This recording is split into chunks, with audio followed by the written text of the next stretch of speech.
Hey everybody, welcome. So today I have Mita with us and she's going to share about her work that she does. Mita and I, we've been friends forever.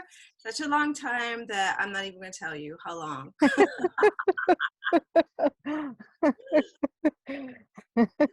It'll be shocking. It'll It'll be shock shocking. It's when you're friends with someone for such a long time that you don't remember how long it's been. You have to start doing math and you know that it's a long time. It's a good friend, a good sister.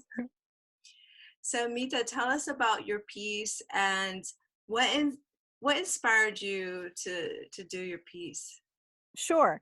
So I'm doing a show. It's called Lost on a Loom, and it's going to be premiering at KST Alloy Studios in Pittsburgh, December 9th and 10th of this year.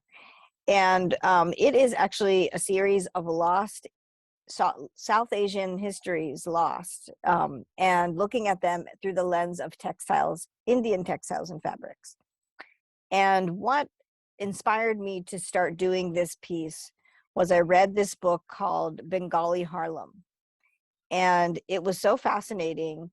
It was about these immigrants, Bengali men who immigrated from West Bengal in the late 1800s, early 1900s. And they settled in different parts of the United States, so which included Harlem, New Orleans, places in New Jersey, Georgia. So these places, and what they did was they settled within African American communities, and they had children, and it was basically their story, their history was a little bit erased because once they had the kids continued on into these communities and continued their lives, but these men disappeared. So that's one thing that was really interesting to me, was this group of immigrants. And it was a finite amount of time. They came, they did these settlements, they had the children lived on, and of course the children have children and are living on now, but their heritage of being from West Bengal, that heritage was kind of like gone just out of necessity. So I just thought that was really interesting. And so then I did that research, and I did a piece in New York where I was playing a Bengali peddler and basically followed what I thought of as the emotional life of a Bengali peddler, which was, what an immigrant will go through, in terms of excitement of being here, and then recreating a community, grief from what is lost, and then also hardship, as you're here, and then even being deported, or being put in a cage, like the things that you deal with when you're here, which my family is also immigrants. My parents were both immigrants, my sisters were immigrants, so this is a story that I can also really relate to, and my family can relate to. So that's what's also been inspiring to me about doing this show, is finding these different lost South Asian histories and examining them, but then also tying them to myself and the history of my family and my own history, but then looking at fabric. And that's been the fun part, because every story that I tell in this show has a relationship to fabric, a significant relationship to fabric. And fabric is so important in our lives, in India's history, but also in everyday life. It surrounds us, right? We're always kind of like having fabric and having relationships with fabric. And so this kind of like parallels the movement of fabric with the movement of people. So yeah, what other questions can I address or answer or talk about? Well, when did you say that they came to America? The Yeah, they immigrated like the late 1800s, early 1900s.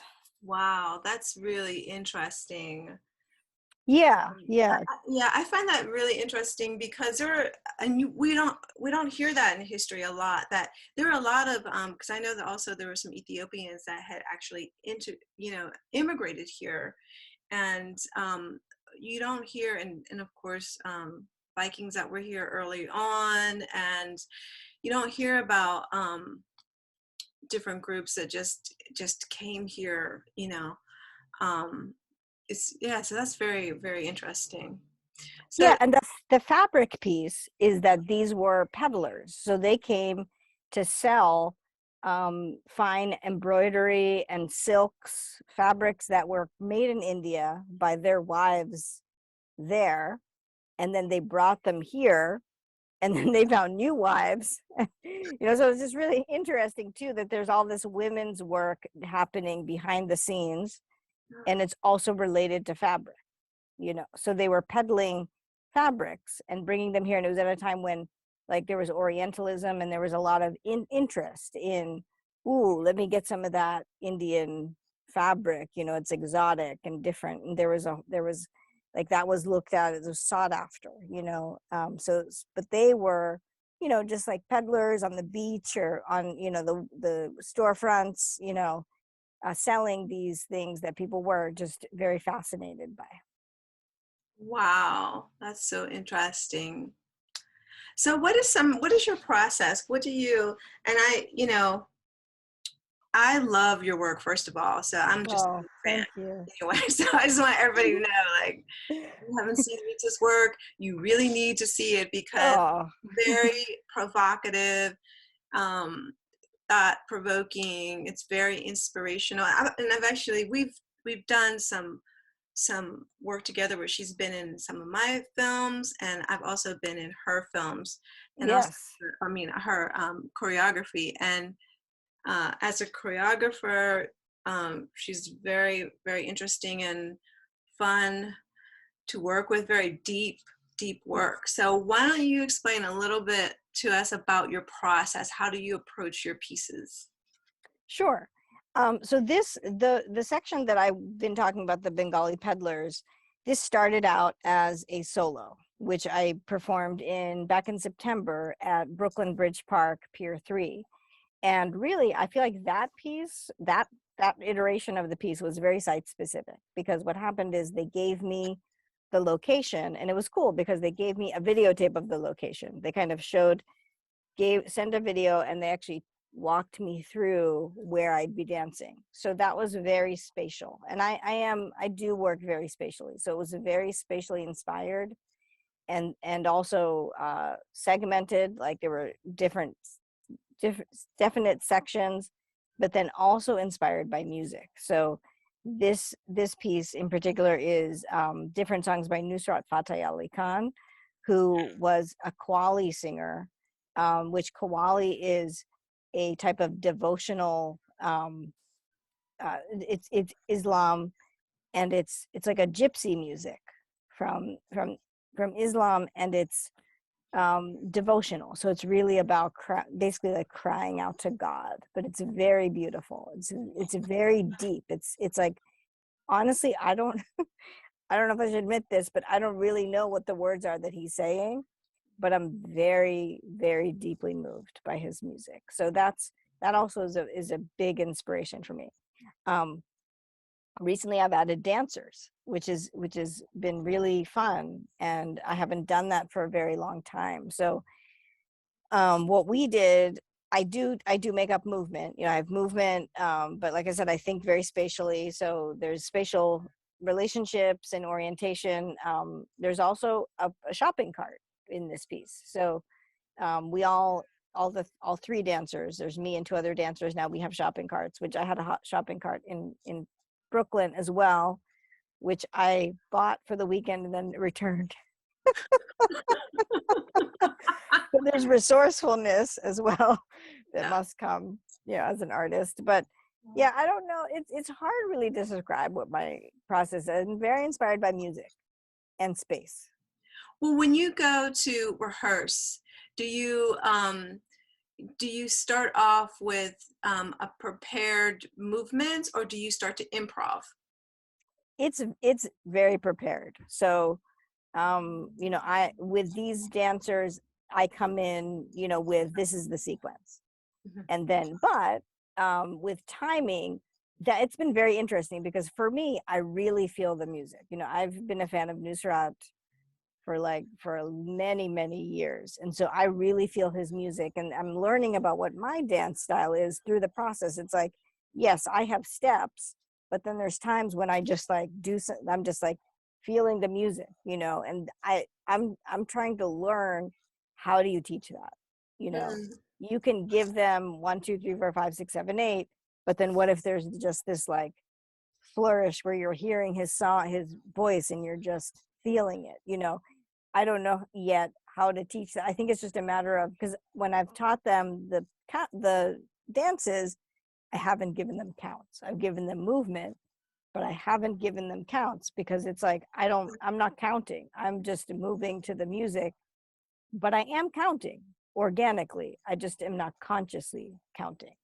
Mm. So then, and I think that's been been challenging for them, you know, because they don't know the music the way I do, and I'm just giving them movement. I'm giving not giving them counts.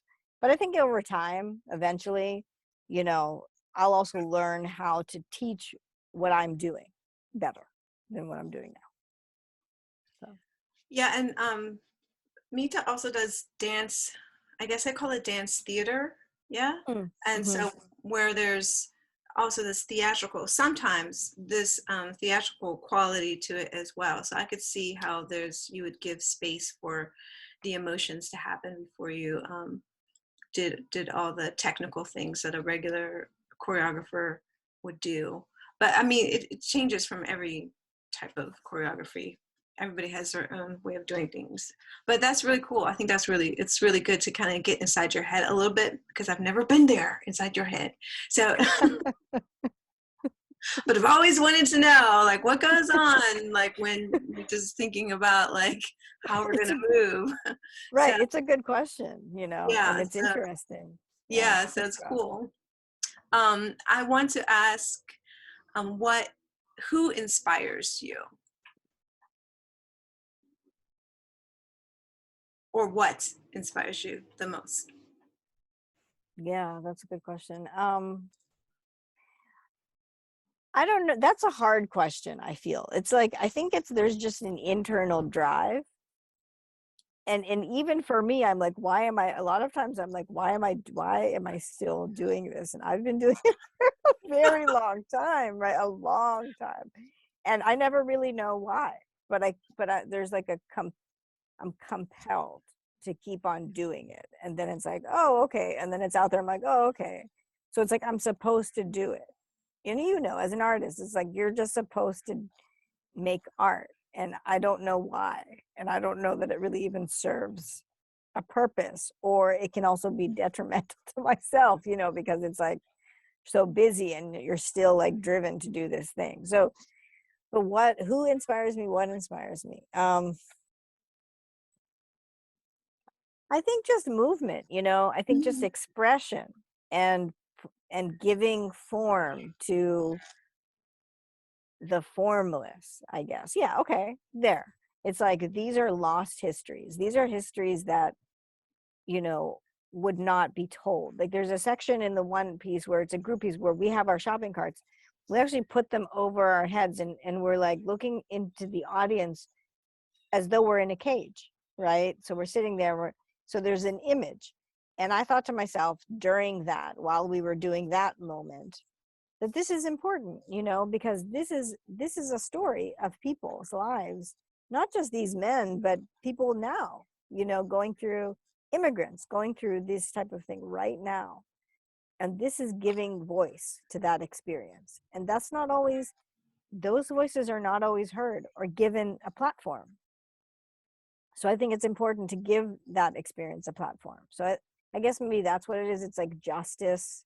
Maybe justice inspires me, like an idea of giving voice to the voiceless, giving you know, telling a story that has not been told before. Like another story in this piece is about this type of fabric called Dhaka muslin, which is it's a type of fabric that the story of it has been lost because of colonialism. So it's like, you know, this was made and then even used by the British, but then the actual way of making it was lost, was taken away. So that's another example. Like I'm inspired by using the art to create some sort of justice, creating a platform for something that has been stolen or taken away.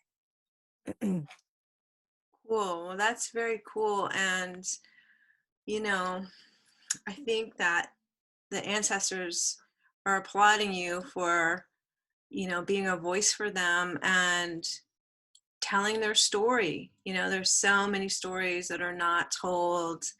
And, not only you're telling the story of their story, but you're also telling the story of their creations, Mm. as them as artists, so I think that's beautiful, and kudos. And all through fabric, because there's the Dhaka muslin, and then the second story is about khadi, which is a fabric that was used in the Indian independence movement. The idea was to use homegrown fabric, which finally led to Indian independence, but also partition. So the part of that that's important is that there's this thing that happened in the country where the country was arbitrarily partitioned, and groups of people had to move and be displaced, and that is a lost history. People don't know that as much as they know, oh, India became independent in 1947, but it was also partitioned in 1947. So that's, again, we're looking at that through the lens of the fabric, of the khadi, homegrown fabric. So Wow, that's super cool. Yeah, that's super cool.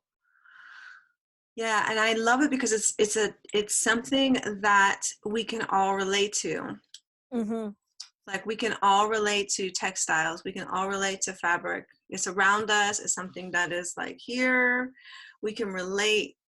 We can relate to it. So I think that definitely brings solidarity, even while you're telling a story about a culture that is different from yours. Mm-hmm. Yeah, no, that's such a great point. I agree. Awesome. Well, I think we've gone over time, Bobby. I apologize. You that's said 10 okay. minutes. Is there So, anything else you want to say? We can go ahead and finish up. well, I just wanted to mention, so I mentioned the embroidery, the peddlers, the khadi fabric of independence and partition. I mentioned the Dhaka muslin. And then there's four. The fourth, but it actually comes before Dhaka muslin, is jute fabric, which was cultivated in the Bengal Delta. So Mm, all these fabrics, the stories of all these fabrics center in Bengal, which is, I'm Bengali, and that's where my family's from. So it's West Bengal, and that's this area, which is also, Bangladesh, right? mm. So jute also was grown and created in West Bengal, in the Bengal Delta, and then branched out to the whole world. So that's another one. But I think with jute, it's like actually fibers sewn into the earth.